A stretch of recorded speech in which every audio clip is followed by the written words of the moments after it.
Salamlar. Belə bir məsələni izah edəcəm. 3 yönəldici cisimcikdə olan DNT kütləsi 7,2 vurulsun 10 üstü mənfi 11 qram olarsa, heyvanın somatik hüceyrəsindəki DNT kütləsi nə qədər olar? Əgər biz yönəldici cisimdə DNT kütləsini S ilə götürsək, o zaman bizə verilən məsələdə 3 yönəldici cisimcik deyir. Bəs 3 yönəldici cisimdə neçə S olar? O zaman olacaq 3S.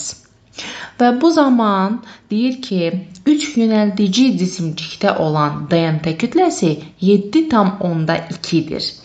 Bu zaman 3S bərabərdir 7,2 vurulsun 10 üstü mənfi 11. Buradan da S bərabərdir 2,4 vurulsun 10 üstü mənfi 11 qram. Və bizdən sonda soruşur ki, heyvanın somatik hüceyrəsindəki DNT kütləsi nə qədər olar? Deməli, somatik hüceyrədə DNT kütləsi 2S olur. Somatik hüceyrə bədən hüceyrəsidir. Həmişə diploid xromosom dəstinə malik olur.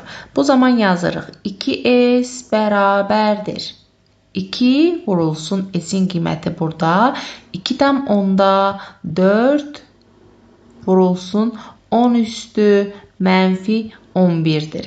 Bu da eləyəcək 4,8 vurulsun 10 üstü mənfi 11 qram.